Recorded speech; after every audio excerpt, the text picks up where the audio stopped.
लेकिन हमको ये नहीं समझ में आता है कि थोड़ा एजुकेशन कैसे महंगा हो गया। जैसा देश वैसा भेष।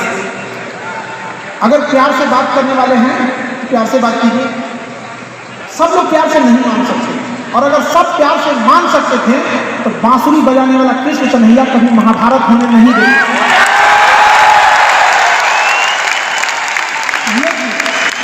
एक चीज हमेशा याद रखिए, अगर आप किसी से अकड़ जाते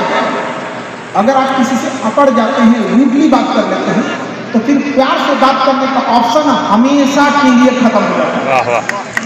हमेशा के लिए खत्म हो जाएगा। फिर आप उसे प्यार से नहीं समझा सकते। लेकिन अगर आप उसे शुरुआत में प्यार से डील करते हैं तो अकड़ने का ऑप्शन तो लास्ट तक रहता है। ये शुरुआत का ऑप्शन गड़बड़ नहीं की जाए। और मिजाज में कुछ शक्ति भी जरूरी है, वरना लोग पी जाते अगर समंदर खारा ना होता। अपने आप को इतना भी सस्ता मत कीजिएगा कि 2 कौड़ी का इंसान खेल के चला जाए। ठीक है, तो आपका एटीट्यूड डिपेंड करना चाहिए सामने कौन है। एक जैसा हाँ, अतिथि देवो भव है, इसी चक्कर में अंग्रेज धो के चल गए सब लोग। और हम लोग कहते हैं वास्को डी गामा को बांध के मारते जी सर, पूछो। नमस्कार, मेरा नाम सत्या पांडे है।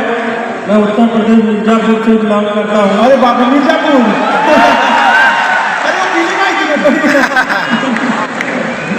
विवेक बिंद्रा सर भी मिर्जापुर की बहुत बात करते हैं, लेकिन देखने के लिए नहीं करते हो। मेरा आपसे क्वेश्चन यही था कि भारत के एजुकेशन सिस्टम को हम लोग कैसे बदल सकते हैं और उसमें क्या विशेष बदलाव की जरूरत है अभी, इसके बारे में कुछ बताना चाहेंगे या हमारा कुछ हम लोग को ज्ञान की बातें बताएं, क्योंकि हमारा सिस्टम बहुत खराब है। अगर इससे सरकार देखो 30,000 जनता है, अगर आज आप इस आवाज को उठाएंगे तो सरकार के पास भी जाएगी।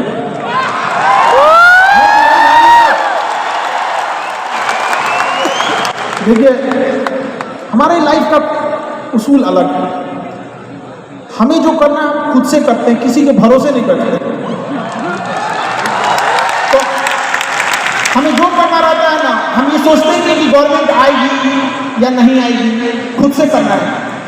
और भारत का सिस्टम प्राचीन काल में इतना ज़्यादा इंडिपेंडेंट था।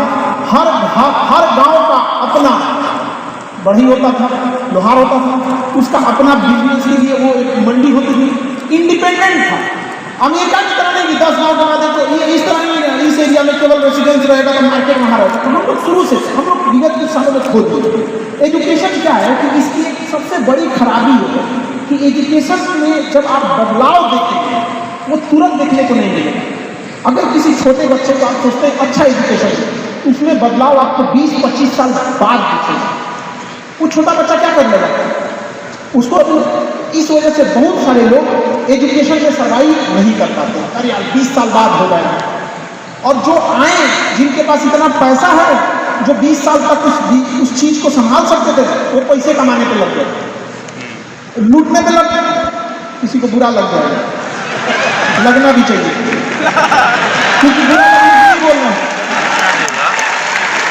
बुरा लगने के लिए बोलिए, बुरा ना लगे तो फिर बोले फायदा क्या है। तो गलत को गलत नहीं करेंगे तो खुद को सही समझने लगेगा। तो अब हो क्या, इतना चीजें टफ थी, एजुकेशन इतना महंगा होता गया था, लेकिन हमको ये नहीं समझ में आता है कि थोड़ा एजुकेशन कैसे महंगा हो गया।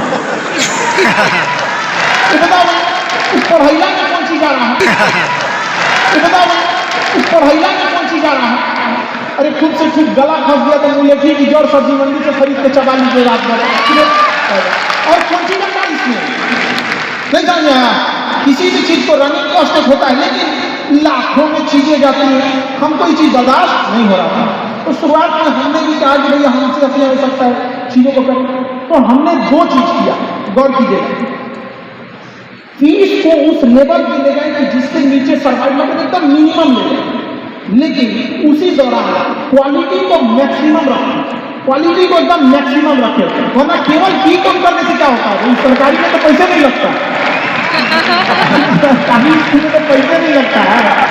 तो फी कम करके क्वालिटी को बढ़ाना, इससे क्या हुआ ना, कि गांव का लड़का जो एफोर्ड नहीं कर सकता था पढ़ाई, अब सब एफोर्ड करने लगा।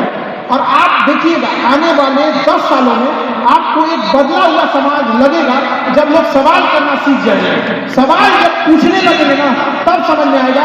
अब क्या है कि जो लड़के पढ़ने लगे ना, पहले में और अभी में बहुत अंतर आ गया। पहले लड़के आते थे तो उनके पास बहुत ज्यादा नॉलेज नहीं है, अभी सीख क्या जिसमें सबसे ज्यादा काम किया तो डिजिटल इंडिया। ये ऑनलाइन क्रांति के माध्यम से लिमिट नहीं रहते। जैसे ये आपका एक स्टेडियम है इतना बड़ा, इसकी भी अपनी एक लिमिटेशन है, लेकिन ऑनलाइन में क्या है लिमिटेशन है? हमको तो लगता है हमारे एप्लीकेशन को 71 लाख से ज्यादा लड़के इनरोल, लिमिट नहीं है इसका, तो वो उस माध्यम से पहले। और ऐसे देश में जब आगे कारवां बढ़ता है ना तो लोग आते जाते हैं। अभी हजारों खान सर आएंगे, हजारों आप जैसे लोग आएंगे, हजारों विवेक बिंद्रा आएंगे। फिर एक समय आएगा जब ये देश की सूरत बदलेगी और शायद हम लोग उस बदलते सूरत के गवाह बनेंगे कि हमारे सामने यह देश बदला था। भले हमने आज़ादी नहीं देखा, लेकिन बदलते हुए देश को जरूर देखा था और जरूर देखेंगे हम लोग इस देश को बदलते हुए।